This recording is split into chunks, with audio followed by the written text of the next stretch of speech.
My name is Beth Hiley here for Board Game Geek at Essen 2013. I'm sitting down with Nikolai Pegazov. How you doing? I'm fine, thank you. So You're from I'm Hobby from World Hobby World. Yeah, Hobby It's a World Russian game publisher, so we brought some new games to Essen. This time I will tell you about World of Tanks game. So it's a game designed by me, so as Hollywood. It's had a busy year. Yeah, so it was quite a busy year for me. It's a quite simple deck building game. Probably the simplest game deck building game that I have seen. You start your game with 6 cards that represent your starting resources. So this means that you have you can spend this resource to purchase a new card, and 2 cards have some abilities. For example, this one. I'm actually just going to put those right here in the center so we can really see.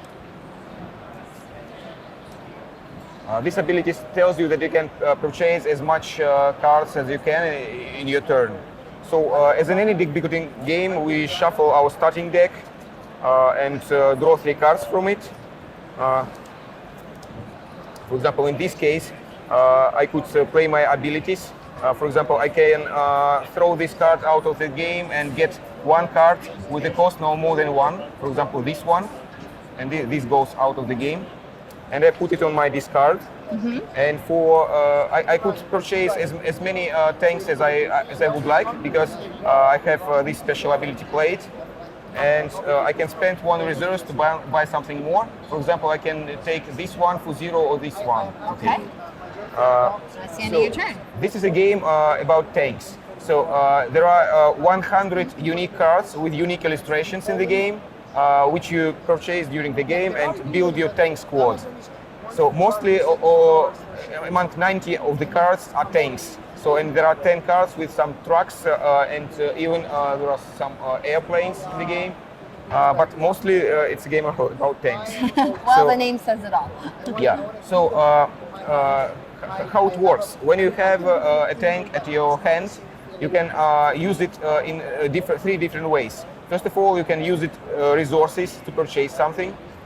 Then you can use your ability. For example, this tank tells you that you can look at your discard and discard out of the game. You can throw out up to 2 cards.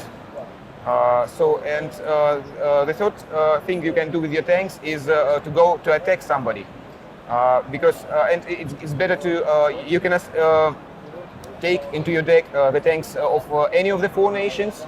We have French, Soviet, German, and the United States. You can mix them in your deck as you wish, but it's better to focus on 1 or 2 nations, because when you go to attack somebody, you can attack only by tanks of 1 nation. So if you have, for example, 1 German tank and 2 American, you can attack by 1 German or by 2 American tanks. You should choose. Every player begins with 3 bases, the game is finished when one of the players loses all his 3 bases when they are destroyed. So the bases could be defended by your tanks. For example, when you use any ability of your tank, it's mandatory, so you have to defend your base with a tank. And until your tank is on the base cannot be destroyed. There could be only 1 defender on each base. So in this case, for example, somebody can shoot my tanks or somebody can shoot my base. But it's difficult to destroy the base because you need at least 2 tanks to do that. So when you go to attack, you just see how much attack you have. This tank has 2 attack and 2 defense.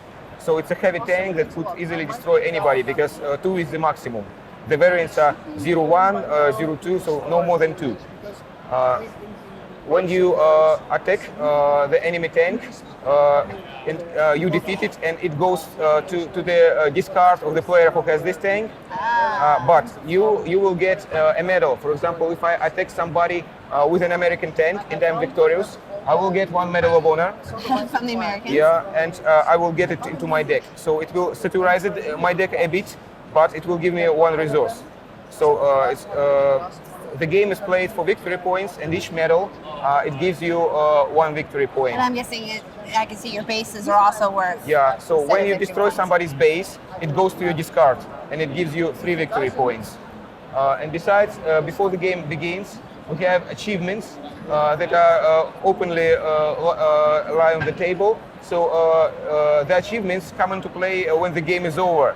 So we compete for each of them during the game, and after the game we solve who will receive each of the achievements. For example, this one is given for the guy who will have the most number of cards in his tank squad. This one goes to the guy who has the most number of destroyed bases in his tank squad. This one is for the most number of Soviet medals in your deck. And this is for the most number of heavy tanks in your deck. So each game is a little bit different because each game have different achievements in the beginning. We draw them randomly from 12 up to the number of players plus 1. And you had mentioned that you have 90 different tanks. Are these all realistic depictions of what they actually look like? It's unique cards with unique illustrations. I'm guessing because I know the American Medal of Valor that looks, or the Congressional Medal of Honor. Yeah, are these what they actually look like for the respective countries as well? Yeah, this is the banner of Here, we'll just put out. Can you grab that last one just so we can show them all? Because those are this pretty one is the banner of red flag. That's the Iron Cross, and the French medal is a military medal. So all is very realistic and historically accurate. So you know that the game is made based on the popular online game. It's massive multiplayer online game World of Tanks that is very popular in Europe right now, and it begins also to become more and more popular in the United States as well. So in Europe, you can see, if you turn on a TV, you could see TV advertising of this game. So we have a big number of fans of both online version and card version in Russia. So in Russia we sold huge amounts of game even on pre-orders, so before it was published. Do you have an idea of when this is going to make it over to the United States? Yeah, so we did some small print run just for Essen. It was with German and English rules inside. And the print was totally sold out in the first day of Essen show. Which is good for you. It's good for us, yeah. And this means that the gamers from Europe and America, they also like this kind of games, deck building. And we plan to print the big international print run in February, and it will be available from March of the next year, 2014. Yep. Okay, we're going to just lay out some of the cards here so we can really get an idea of what some of the artwork looks like.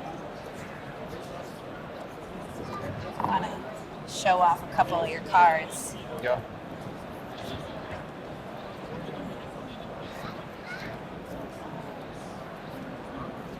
Yeah, the artwork is amazing. Was this also, because I was equally impressed by Hollywood, is this one artist did all of these as well, or was this multiples? The art designer was the same as was in Hollywood, yeah. So his works in ergonomics of this game and so in art design.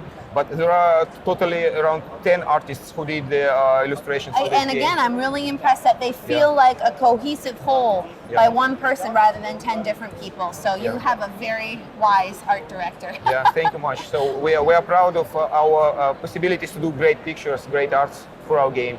You know, our game Berserk that was successful at Kickstarter was also loved by people because of the fantastic fantasy arts. Yes. Well, Nikolai, I really appreciate you stopping by to show us World of Tanks Rush, which is published by Hobby World. Okay, thank you much. Thank you for your time.